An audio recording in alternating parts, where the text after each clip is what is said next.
Hi guys, it's Erin Cook or Minor Cook. I just got married, but my article. I'm gonna try and do this briefly because I already tried to do this and it was like 10 minutes.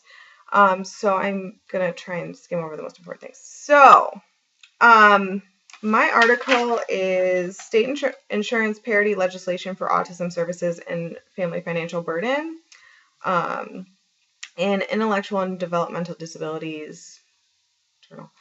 And basically, the purpose of the study was investigating the relationship between legislation and financial burden for families who have a child with autism. So the idea is that families with a child with autism tend to incur a lot of out-of-pocket expenses. Healthcare tends to be expensive. There tends to be a lot of services they need. Services are rare, um, and a lot of times not covered by insurance, like private insurance. And so this study wanted to investigate the relationship between legislating and regulating at a state level those insurance coverage. So like mandating that there's insurance coverage for services for autism, and that will reduce the out-of-pocket expenses for individuals. So specifically, they stated that this article was they hoped it would be used for advocacy, which is important to me because I want to go into autism advocacy. So let's see.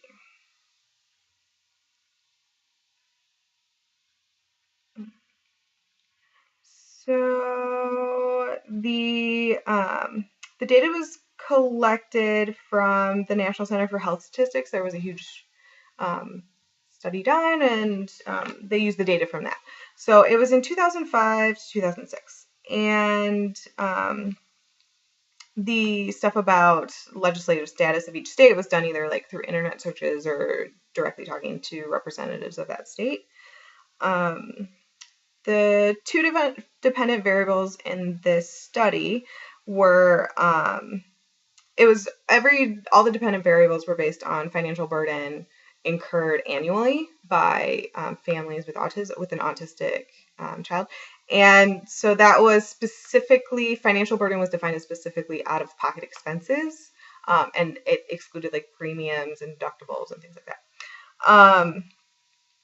So the dependent variables were split into two categories. The first dependent variable was having any at all out-of-pocket expenses annually versus having zero out-of-pocket expenses annually. So then out of those two classifications, there was a second dependent variable for those who have had any out-of-pocket expenses. And so for the people that have any out-of-pocket expenses, they were separated into two categories of high out-of-pocket expenses, which is 500 plus annual out-of-pocket expenses for healthcare expenditures, and then low versus low out-of-pocket expenses, which is $250 annually. Let's see. The independent variables were the state's legislative status. So there are three statuses that they use to classify the state's legislative status specifically for autism coverage regulation. And so that was no legislation at all specifically for regulating autism service coverage in private insurance. Parity legislation, which means that there's a mandate that you provide services at an equivalent level to someone with a different condition, but that runs a similar course. And then there's a third classification for like any other legislative mandate specifically to regulate insurance coverage and provide additional insurance coverage for families with an autistic individual.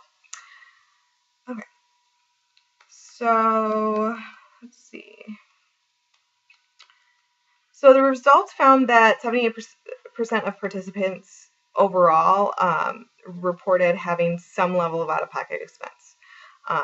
But specifically within that population of like those who have had any at all out-of-pocket expense, 21% expressed a low burden, which is $1 to $149. 24% had a moderate burden, which was $250 to $500, and annually. And then 55%, which was the largest out of that population, was reported to have a high burden, which is 500 plus. Okay, trying to hurry this up.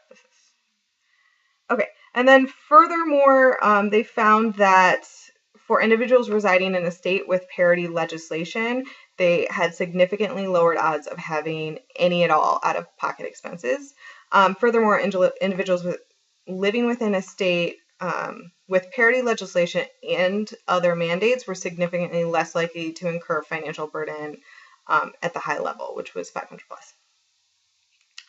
Okay, so they concluded that this was significant, even though there's like limitations because it's a preliminary finding and there's not much research specifically with this.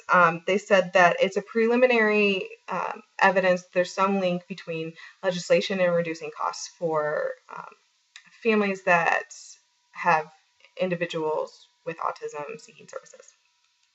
Okay, so I believe this study is really important because it's talking about, financial hardships of individuals with autism and their families.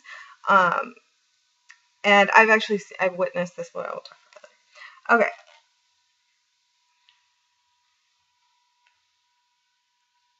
Yeah, and so I think it's important for advocacy really too, because we need evidence to support our need for legislation and to show that these practices are discriminatory and individuals are suffering without, evidence to back up our claims. Okay. So a strength of this study is that the population was really large. I think it was like 1,000 something. Let me see.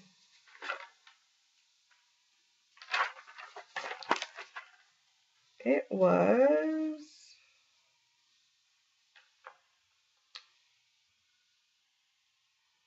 Well, they said 750 interviews were conducted in every state, which made it really big.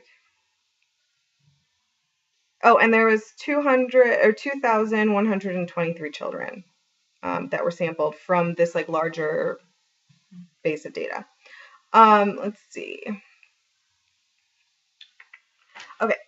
And they did like a really good national snapshot. There was, all demographics were included, and it was just a very wide, large sample, which also comes with its own problems. But okay, so I found a weakness in this their methodology because there was an exclusion criteria for out-of-pocket expenses that were based from the deductible.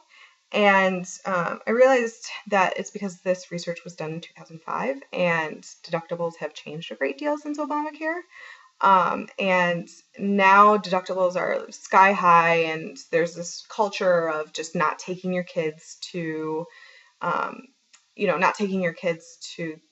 the doctor unless it's like a wellness check. And so it's almost like you get penalized for needing services with when you have high deductibles. Like I know mine is $5,000, and I know I have a friend who has 2 kids and hers is $12,000. So the out-of-pocket expenses get really high when you actually require services all year, because the high deductible, basically you pay for everything out of pocket until you meet it. So that means you have $5,000 a year you have to spend, $12,000 a year you have to spend, and that's much more expensive than $500. I mean, I think that would probably show much more costs. But this was done in 2005, so I don't think that they had taken into consideration those high deductible plans, because I don't think they were as popular then. Okay. So basically for external validity, I found that because it was published in 2012, but the research was all done in 2005 and 2006.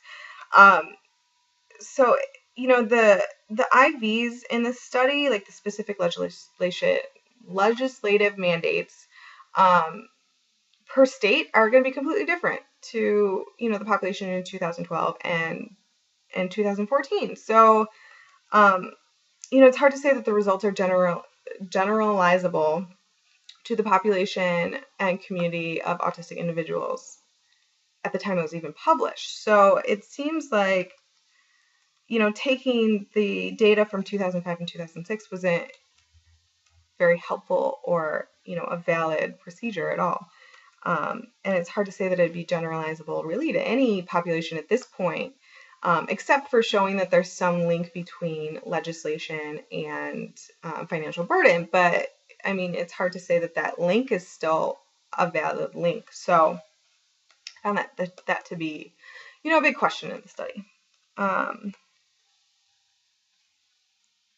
Okay.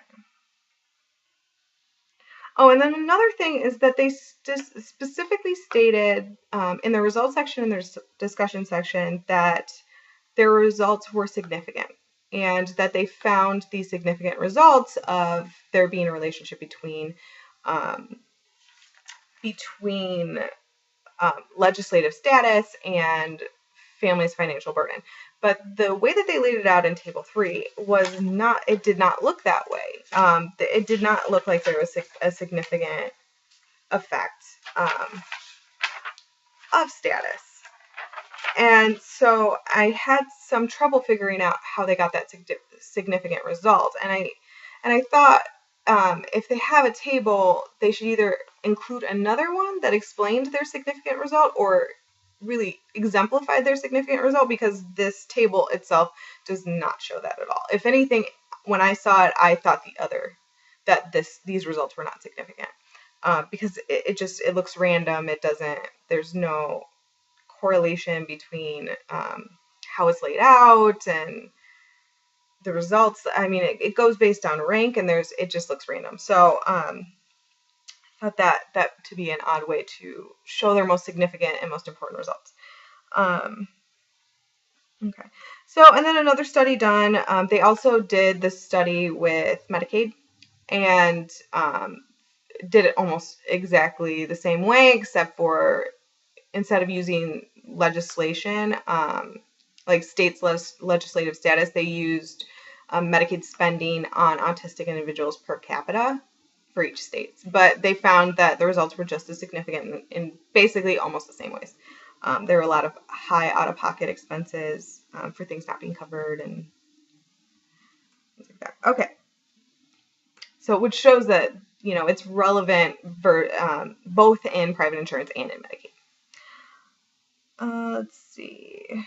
So I think that it's relevant. This study is relevant to my research question because my research question is about what kind of discrimination and discriminatory practices are currently occurring in the healthcare field, and both mental health and actual health, or physical health. But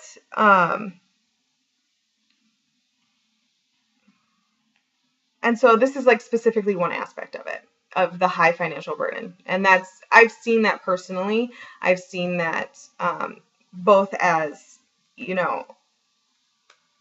someone who's in a family who has an individual with autism, and as a clinician, I've seen the referrals out anytime anybody has like anything that might be considered autism, and how it's not covered and there's less services, and wait lists are really long, and there's a lot of out-of-pocket expenses. So I've actually witnessed it both as a clinician and personally.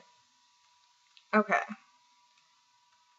And so yeah, I found my experiences to be similar to what they were talking about. If anything, I think it's much worse than this study showed, and I think partially because it was in 2005 and they didn't include deductible costs, which I think is a way that they get away with not paying for services. Is if we make your deductible, $12,000 a year, then you have to pay $12,000 a year out of pocket, and basically almost nothing's covered. It's crazy. Okay, let's see. So I think that's it. I'll end my video. It's 15 minutes, so if you have any questions, leave them below and I'll answer. Okay.